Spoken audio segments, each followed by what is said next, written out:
प्रिय छात्रों, नमस्कार। आशा करता हूँ कि आप सब लोग सुदृढ़ और स्वस्थ होंगे। अभी हम करने जा रहे हैं कक्षा 6 के लिए संस्कृत पाठ 5 वृक्षः।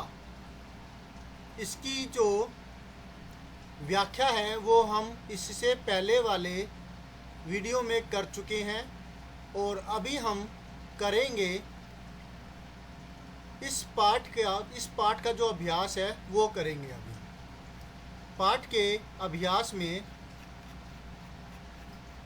पहले जो प्रश्न है वो ये है, प्रश्नानुसारम रिक्त स्थानानि पूरयत। जैसे वचन यहाँ पे दे रखे हैं, एक वचन, द्विवचन, बहुवचन, उस ही के हिसाब से आपको करना है।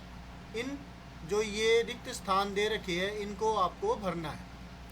अब आप देख रहे हैं वनम वने वनानी, तो इसी हिसाब से यहाँ पे होगा जलम जले जलानी, और ये होगा बिंबम बिंबे बिंबानी। जले है, अब आप देखिए ये जले है ना, यहाँ पर ये जले है, ये वने हैं, तो ये इनके जैसा ही होगा। तो जैसे वनम था तो ये क्या होगा, जल के साथ म लग जाएगा, एक ही मात्रा हट जाएगी और म लगेगा। जैसे कि यहाँ पर वने है तो वने का एक ही मात्रा हट गई और म लगा हुआ है, वैसे ही इसका होगा जलम जले जलानी। ठीक है। आप एक बात ज़रूर याद रखिए कि नीचे हलंत लगाना आप नहीं ध्यान रखते हैं और इसके भी मार्क्स कट जाते हैं, इसलिए नीचे हलंत लगाना मत भूलिए।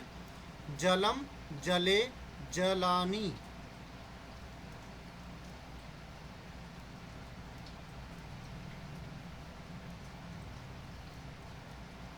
ठीक है। आगे बिंबम, यानी कि जो हो सकता है कि जैसे वो नहीं होता आपका जो चित्र होता है, छाया चित्र जो आप कभी शीशे में देखते हैं, वो वैसे बिंब बिंबम बिंबे, तो ये कहते हैं छाया चित्र को, आपकी इमेज को बिंबम बिंबे बिंबानी।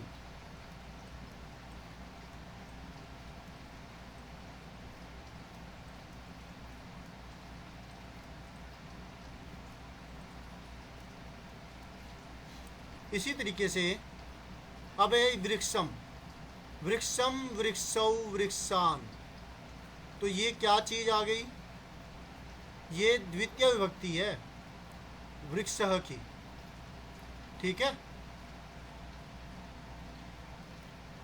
अब ये है वृक्षम वृक्षौ वृक्षान, तो वैसे ही यहाँ पे हो जाएगा पवनम पवनौ पवनान। सही है ना,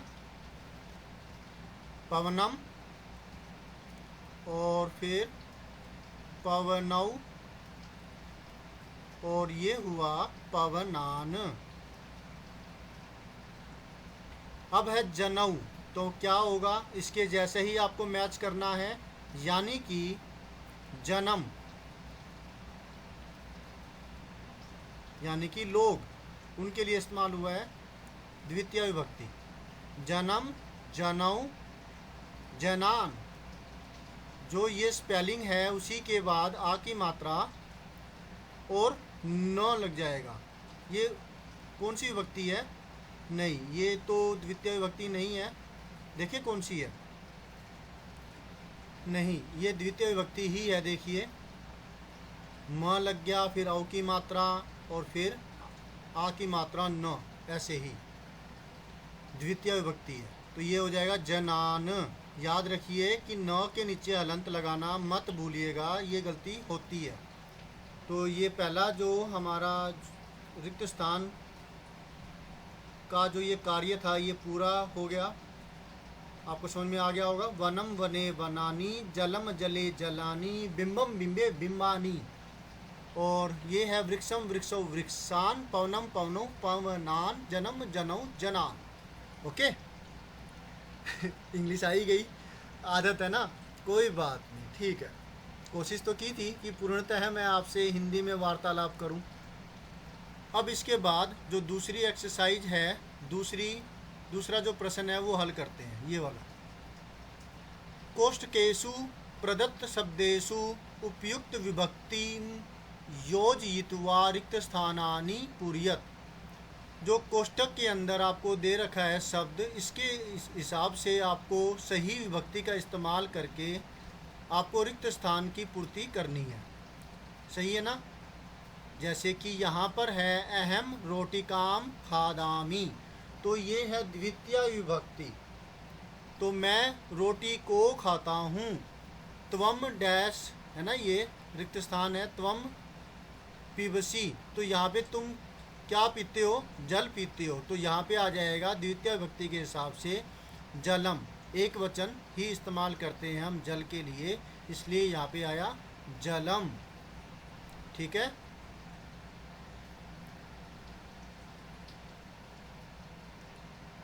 तो अब इसे अगर हम पूरा करें, इसको भी ऐसे ही करें।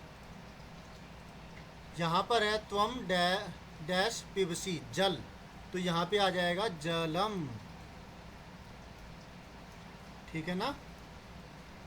मैं जल को पीता हूँ। मैं एक रोटी को खाता हूँ तो रोटी काम आ गया। और अगर मैं अनेक रोटियां खाता हूँ तो रोटी कहा आता, का के बाद विसर्ग, ऊपर बिंदी ना आती। सही है ना? देखो ये रहा। अगर मैं एक रोटी खाता हूँ तो होगा अहम रोटी काम खादामी, ये देखो। और अगर दो रोटियां खाता हूँ तो आता है यहाँ पे अहम रोटी के खादामी।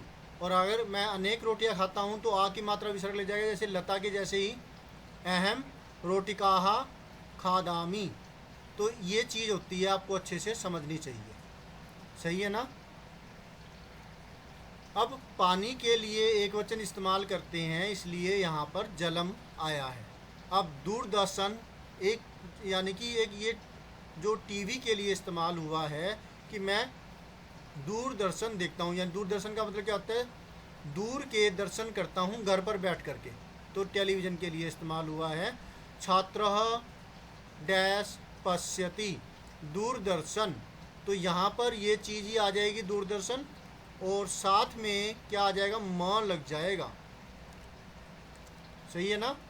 यहाँ पे दूरदर्शन लग गया ये, और फिर इसमें हम म और जोड़ देंगे, दूरदर्शम। ठीक है। अब है वृक्षाः डैश पिबन्ति पवन। वृक्ष क्या पीते हैं? हवा को पीते हैं ना, तो वही चीज़ फिर पवन आ जाएगा ये शब्द, और फिर इसके साथ म लग जाएगा, ये लग गया। और फिर साथ में जोड़ देंगे इसके हम म, पवनम। अब आगे तहा डैश लिखंती कथा। तहा का मतलब क्या हुआ? ये होता है जैसे सा, स्त्रीलिंग के लिए इस्तेमाल करते हैं हम, स्त्री जाति के लिए, लड़की हो या फिर कोई औरत हो, वृद्धा हो, वह। सा ते ताहा, तो वह, वे दो, और फिर वे सब। तो ताहा आया है, मतलब ये हुआ अनेक के लिए। ठीक है ना? ये वे सब यहाँ लग गया, और ये होगा वे दो। ठीक है। तो तहा के हिसाब से अंति भी लास्ट में आया है। तहा के अंत में क्या लगेगा? जब क्रिया करेंगे तो ये हम लगाते हैं अंति। ठीक है ना? तो तहा अंति आया हुआ है। कथा है, एक कथा लिखते हैं, वे सब एक कथा लिखती है, तो आएगा यहाँ पर कथाम। और अगर अनेक कथाएं लिखती हैं तो वैसे ही इस पर आ जाएगा, लेकिन कुछ कह तो रखा नहीं है कि एक कथा लिखती है, एक कहानी लिखती है, दो कहानियाँ लिखती है, या फिर अनेक कहानियाँ लिखती है। तो आप यहाँ पर चाहे कथाम लिखें, चाहे इसके अंदर आप कथे लिखें, चाहे कथा लिखें चलेगा। अगर कथाम लिखते हैं तो एक कविता लिखती हैं वे सब, और अगर कथे कर देते हैं कथे तो इसका मतलब हो जाता है कि 2 कविताएं लिखती है। और अगर इसमें लिखते हैं कथा तो इसका मतलब हो जाता है कि वो अनेक कथाएं लिखती हैं, अनेक कहानियाँ लिखती हैं।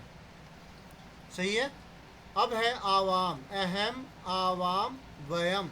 आवाम के हिसाब से यहाँ पे जंतुशाला जाते हैं ना वो, अहम, आवाम, वयम, हम 2। अहम मतलब मैं, आवाम मतलब हम 2, और वयम मतलब हम सब। तो ये आवाम हुआ हम 2। जंतुशाला तो यहाँ पे आ जाएगा, यही स्पेलिंग होगी, साथ में म और लग जाएगा, जैसे कि अभी हमने किया औरों के अंदर, वही यहाँ पे करते हैं जंतुशाला, और साथ में यहाँ पर लग जाएगा म पीछे, और हलंत लगाना तो आपको भूलना नहीं है। तो ये एक्सरसाइज हो गई इसकी सेकंड वाली। और अब करते हैं तीसरी इसकी जो एक्सरसाइज है, अभ्यास है, तीसरा अभ्यास वो करते हैं।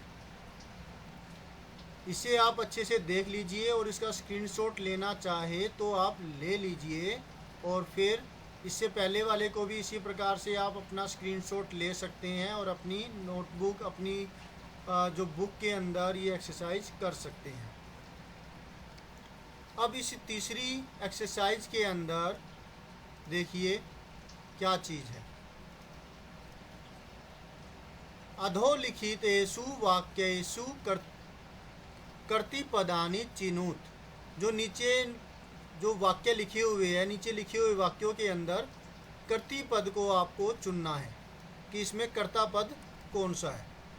तो देखेंगे आप यहाँ पर जो कर्ता पद है वो है वृक्षः नभः शिरस्सु वहन्ति। वृक्ष नभ को अपने सिर पर धारण करते हैं। तो यहाँ पे कर्ता हुआ वृक्षः, काम करने वाला, जिसके हिसाब से जो ये क्रिया है आई हुई है, तो वो होगा, यस, हाँ जी, वो होगा कर्ता, क्योंकि कर्ता के हिसाब से ही तो क्रिया आती है। अगर यहाँ पर वृक्षः होता तो वहति आता।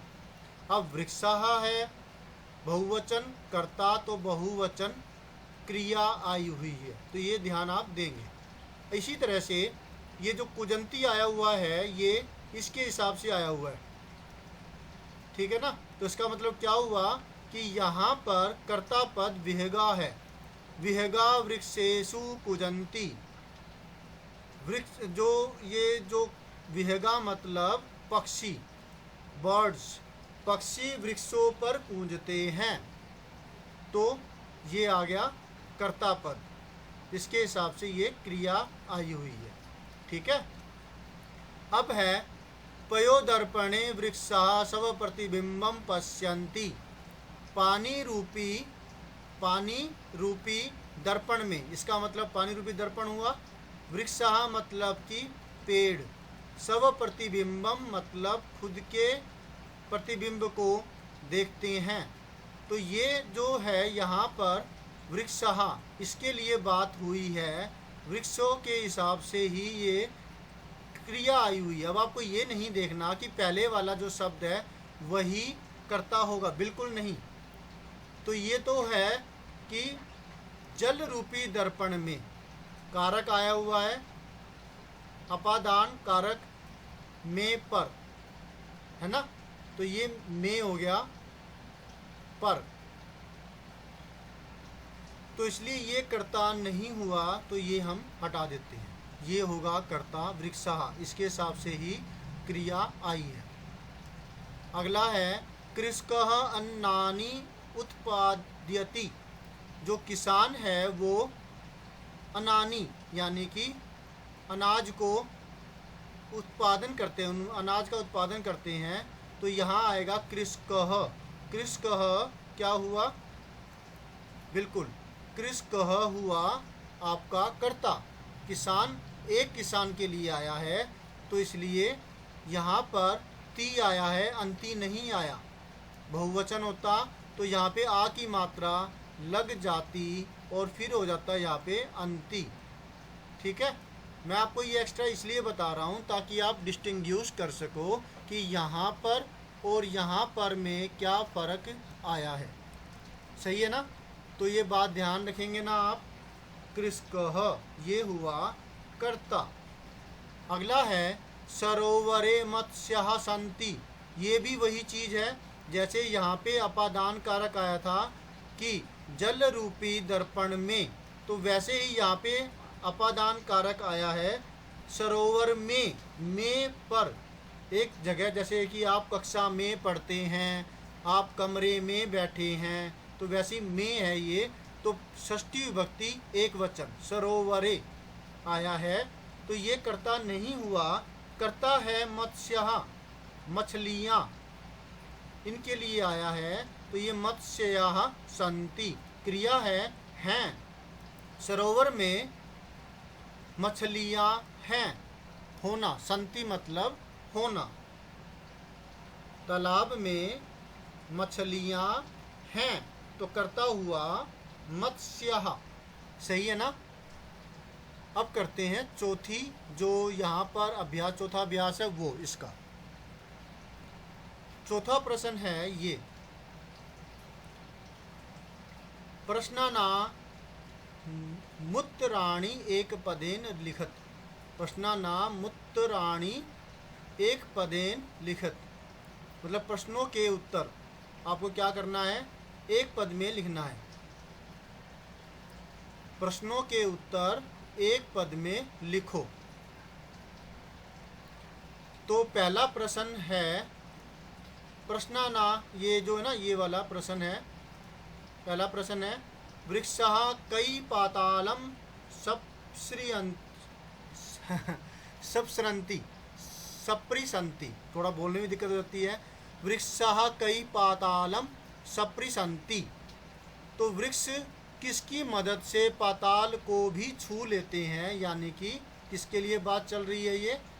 हाँ, ये बात चल रही है बिल्कुल उनकी जड़ों के लिए, पैरों से। पैर यहाँ पे पादई आया था ना, तो हम वो कहेंगे पादई।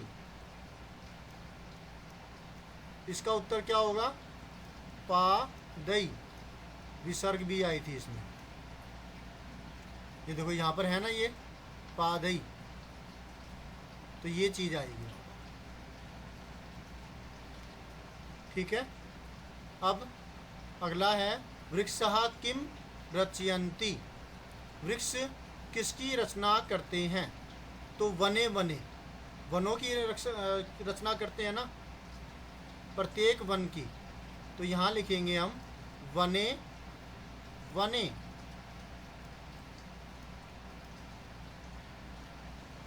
यहाँ पर आप वनम भी लिख सकते हैं, यानी कि वन की रचना करते हैं। तो आ जाएगा वन के ऊपर म के लिए बिंदी, या फिर यहाँ पर आप म लिख दीजिए वनम। वृक्षः किम रचयन्ति, किम के हिसाब से हमने इसको वनम कर दिया। सही है ना? समझ में आ रहा है आपको? अच्छा, अब अगला है विहगः कुत्र आसीनः। जो विहगा है यानी कि पक्षी, अनेक पक्षी कहाँ पर बैठते हैं? कहाँ पर बैठते हैं? पाठ के हिसाब से यहाँ पर आया हुआ है शाखा दोला सीना, तो हम यहाँ पर इसी के हिसाब से लिखेंगे और लिखेंगे शाखा दोला सीना। अब क्योंकि शाखा दोला सीना के अंदर यहाँ पर आसीना तो पहले ही आ चुका है, हमें तो सिर्फ इस उत्तर का उत्तर लिखना है। ठीक है, यहाँ पे किम के लिए लिखा था हमने, और यहाँ पर कई। अगर एक वचन से बदले वो पूर्ण वाक्य में उत्तर पूछे तो आपको इन कहीं की जगह पादई लगा देना है, किम की जगह वनम लगा देना है, और अब कुत्र की जगह हम लिखेंगे शाखा दोला सीना। अब आसीना तो पहले आ चुका था, इसलिए मैंने इसको शाखा दोला नाम लिखा है, कुत्र की बजाय एक वचन के लिए शाखा दोला नाम। अब ये बताइए कि ये एक वचन है या कि बहुवचन है?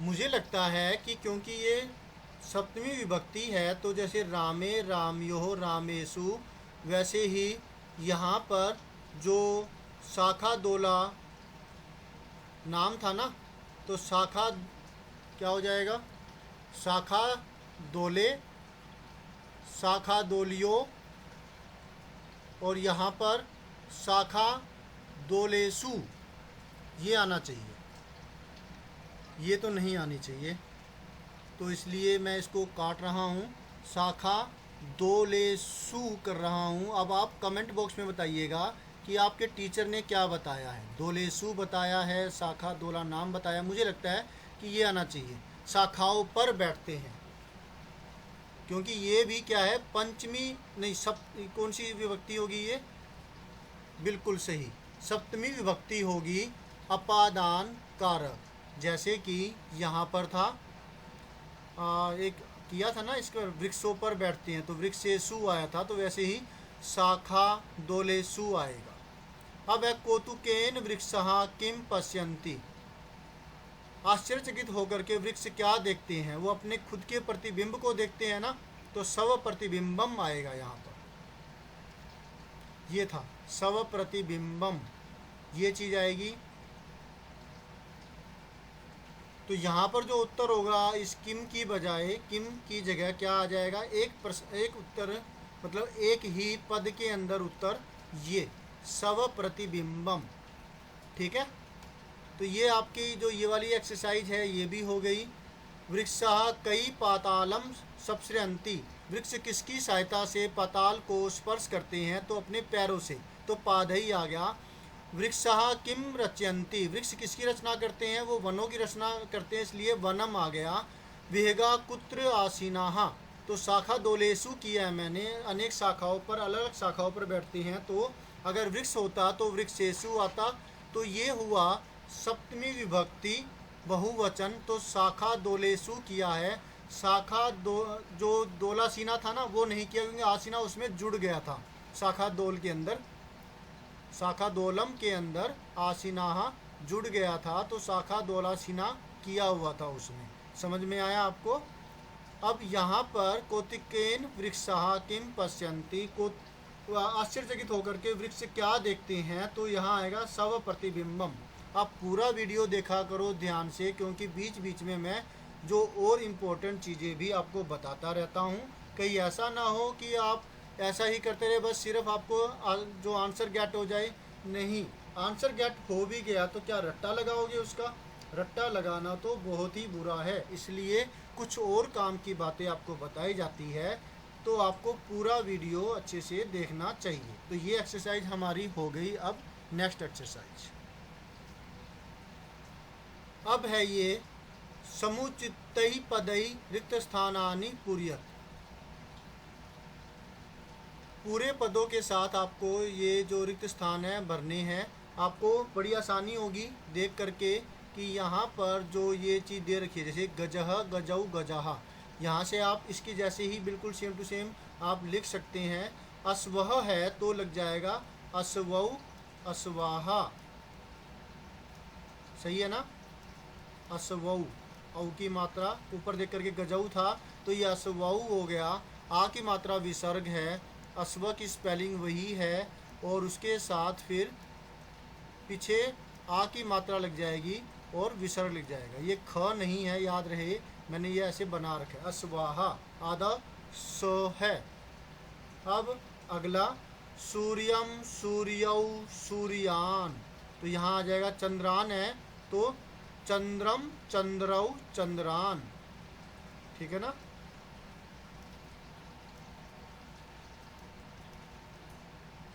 चंद्रम, हलंत लगाना मत भूलिएगा।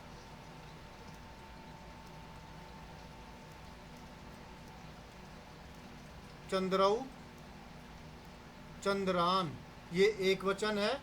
गज है गजौ गजहा, छात्रा छात्रौ छात्राः, बालकः बालकौ बालकाः, वैसे ही सूर्यम सूर्यौ सूर्यान, ये आ जाएगा गजम गजौ गजान, अश्वम अश्वौ अश्वान, ठीक है ना। अब अगला तृतीय विभक्ति, बिडालेन बिडालाभ्याम बिडालई, यानी कि बिलऊ बिल्ली होती है उसके लिए इस्तेमाल हुआ है ये। एक बिल्ली के द्वारा, दो बिल्लियों के द्वारा, अनेक बिल्लियों के द्वारा, तो ये हो जाएगा मंडूकाभ्याम है, तो यानी कि मंडूकेन होगा यहाँ पर एन लग जाएगा, ए की मात्रा और न, यहाँ पर स्पेलिंग के साथ आ की मात्रा और भयाम लगेगा, और अगले में आ की मात्रा जो है नहीं लगेगी, जो स्पेलिंग है उसी के साथ आई की मात्रा विसर्ग लग जाएगा। सही है ना? बिल्कुल सही है। तो लिखते हैं इसको, मंडूकाभ्याम का क्या होगा, मंडू क के ऊपर ए की मात्रा लग जाएगी और ना लग जाएगा।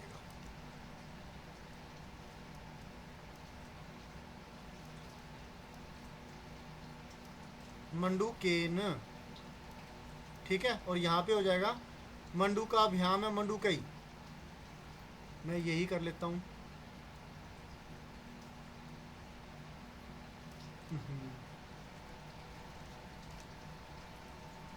ये आ गया, और इसके साथ में यहाँ पर एक और ये चीज़ लग जाएगी, बस एक मात्रा और, मंडूकई और विसर्ग और लगेगा, ये थोड़ा बदलाव आया इसमें। सही है ना? मंडूकई। अगला है सर्पाय डैश। अब यहाँ पे वानराभ्याम है तो इसको देख करके ऊपर क्या आ जाएगा, सर्पाभ्याम, ठीक है ना, सर्पाभ्याम।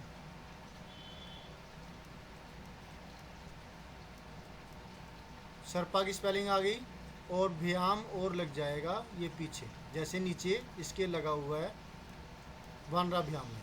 अब वानराभ्याम है, यहाँ पे क्या है, आए लग गया ना, तो वानराय हो जाएगा ये, वान रा यो, वानराय। और यहाँ पर हो जाएगा ए की मात्रा भय लगा हुआ है, तो वानर है, इसके ऊपर ए की मात्रा लग जाएगी, वानरे हो गया, और ये भया और लग जाएगा, विसर्ग पीछे लगानी मत भूलिएगा बेटा। आपको बात ध्यान रखनी है कि विसर्ग है ना, और जो हलंत है इनका तो बहुत विशेषकर आपको ध्यान रखना है। तो ये चतुर्थी विभक्ति तक हो गया। अब आगे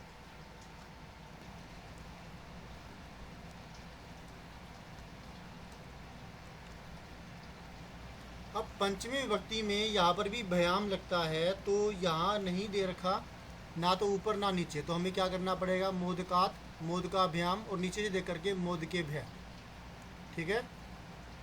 यहाँ आ जाएगा मोद का तो हट जाएगा, और मोद का भ्याम। आपने शब्द रूप तो याद कर रखे हैं ना, तो वो इस पर काम आएंगे। अब रट्टा तो एक बार लगाना ही पड़ेगा, रट्टा लगा के समझ करके कि कहाँ पे अलंत वगैरह सब कुछ, और यहाँ लग जाएगा मोद का, मोद के भय,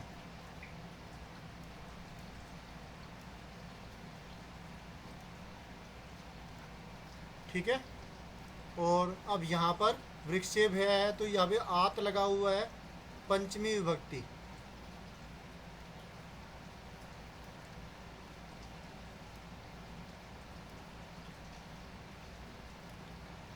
वृक्ष सात हो जाएगा, वृक्ष आ की मात्रा तो वृक्षात, और यहाँ पर वृक्षाभ्याम,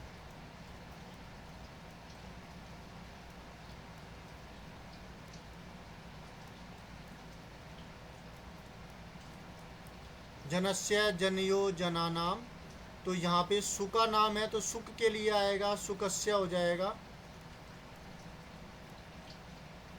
सुकस्य, सुकियो,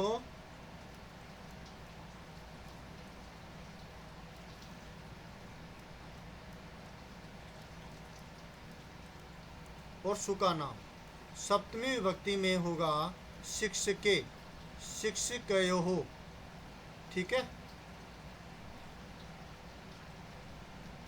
नीचे से देख के कर दिया हमने, मयूरयो था तो शिक्षकयो हो गया, वैसे ये शिक्षके है तो यहाँ पे मयूरयो की जगह क्या हो जाएगा, मयूरे, और यहाँ पे हो जाएगा मयूरेशु, ठीक है। इसी तरह से अब यहाँ पे संबोधनम है, हे बालक, हे बालकौ, हे बालकाहा, तो यहाँ नर्तक दे रखा है, सिर्फ हे नहीं दे रखा, तो इसी हिसाब से इसको कर सकते हैं हम, नर्तक नर्तकौ नर्तकाः। ठीक है, ये संबोधनम हो गया, ये सारी एक्सरसाइज होगी, आपने साथ साथ स्क्रीनशॉट्स ले लिए होंगे। अब लास्ट यहाँ पर है आपके पास भिन्न प्रकृतिम पदम चिनुत, अलग प्रगति वाले पदों को आपको चुनना है। इंग्लिश में जैसे आप करते हैं ओड वन आउट, जो थोड़ा अलग दिखे उसे अलग कर दीजिए। जैसे कि यहाँ पर है गंगा मतलब नदी होती है, लता मतलब बेल, यमुना भी एक नदी है, नर्मदा भी एक नदी है। तो बताओ अब इसमें से ओड वन आउट कौन सा हुआ? समझ गए होंगे ना, लता ही ओड वन आउट हुआ, क्योंकि ये तीनों के तीनों जो है ये है, ये नदियों के नाम है, जबकि लता किसी नदी का नाम नहीं है। सही है ना, इसलिए कौन सा होगा आपका ओड वन आउट? बाहर जो होगा वो होगा ये लता। अगला यहाँ है उद्यानम कुसुमम फलम चित्रम। बताइए कौन सा हुआ? सोच लिया। उद्यानम का मतलब होता है कि बगीचा, कुसुमम का मतलब होता है कि फूल, फलम का मतलब होता है कि फल, चित्रम का मतलब होता है चित्र। ठीक है, तो इसमें ओड वन आउट कौन सा हुआ? ये सारे के सारे बाग से रिलेटेड है, और ये चित्रम है ये अलग है, इसे हम अलग कर सकते हैं, ये ओड वन आउट हो गया। मेरे एक स्टूडेंट ने, जब मैं उनको करवा रहा था उसको, तो उसने ये कहा कि चित्रम भी बाग में होता है, क्योंकि कई बार आपने देखा होगा कि जब पार्क वगैरह के अंदर जो फोटोग्राफर होते हैं, तो कई लोग पेंटिंग बनाते हैं, तो उस वक्त के लिए चित्रम भी इसमें शामिल हो सकता है। लेकिन जो ज़्यादा कनेक्टेड है, क्योंकि ये तो है बाग ये वाले, कोई दूसरे वाले बाग जहाँ पर ये पार्क टाइप में नहीं है, तो वहाँ पर तो चित्र का कोई मतलब ही नहीं होगा ना, तब करके चित्र ही ओड वन आउट होगा, क्योंकि वहाँ पे बाग के अंदर जो पार्क तो है जैसे, उसमें फूल भी होंगे और वहाँ पर पेड़ों पर फल भी लगे हुए होंगे। ठीक है, इसलिए मैं तो इसी को करूँगा चित्रम को, तो मैं चित्रम को अलग कर रहा हूँ। आगे है लेखनी तुलिका चटका पाठशाला। लेखनी का मतलब, और यहाँ पे है चटका और ये पाठशाला। लेखनी का मतलब जैसे कलम, तुलिका का मतलब जैसे पेंट ब्रश होता है वो, चटका मतलब चिड़िया, और पाठशाला मतलब विद्यालय। तो अब आप ओड वन आउट कीजिए कौन सा होगा। मैंने जब मेरे स्टूडेंट को कहा कि आप ये बताइए कि इसमें ओड वन आउट कौन सा है, तो कहा कि यहाँ पे तो सारे एक जैसे हैं, क्योंकि कई बार हमारी कक्षा के अंदर चिड़िया भी आ जाती है उसको निकालना फिर मुश्किल हो जाता है। तो बच्चे ही है। और पहले जैसे पाठशालाएँ होती थी तो पेड़ के नीचे कक्षा लगाई जाती थी, पुराने टाइम पर जब ये मॉडर्न सिस्टम नहीं था, जैसे कि गुरुकुल में ऐसा होता है, तो वहाँ पर ये ओड वन आउट नहीं करते हम। लेकिन ज़्यादातर जो आजकल की कक्षाएं हैं उसके अंदर अगर हम समझे तो चटका ही ओड वन आउट होगा, क्योंकि लेखनी तो पक्का होती ही है, पेन कलम, तुलिका भी होती ही है, पेंट ब्रश, क्योंकि वो ड्राइंग की क्लास तो होती है ना, तो साथ में रखते हैं, पाठशाला तो ऑब्वियसली होती ही है, फिर तो ओड वन आउट हो गया चटका। चाहे वो कभी कभी आ जाती हो तो बात अलग है, लेकिन ऐसा नहीं होने देते कि चिड़िया आ जाए, इतना डिस्टर्बेंस कभी कभी कोई रेयरली कोई चांस हो जाता है। ठीक है, अब अगला है आम्रम मतलब आम, कदली फलम यानी कि केला, मोदकम मतलब ये एक मिठाई है जो गणेश जी को बड़ी प्यारी है, आपने भी देखा होगा, खाई होगी, बड़ी टेस्टी होती है। नारंगम मतलब कि ये क्या होता है नारंगम? नारंगम एक फल होता है जो कि संतरा मौसमी इसकी ही तरीके का एक फल होता है, ये इनके जैसा ही।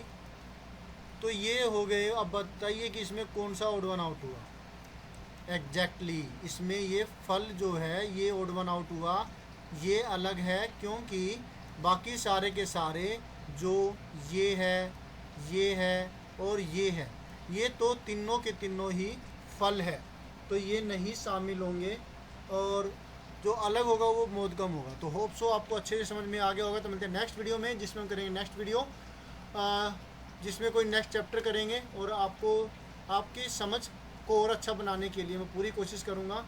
तो अब आप बताइएगा कि आपको अब क्या पसंद है, आप क्या करना चाहेंगे। मेरे हिसाब से तो जो फर्स्ट टर्म का सिलेबस अभी तक के लिए पूरा हो गया है, अगली टर्म के अंदर अगले चैप्टर्स आएंगे तो तब करेंगे उनको। मिलते हैं नेक्स्ट वीडियो में, बाय।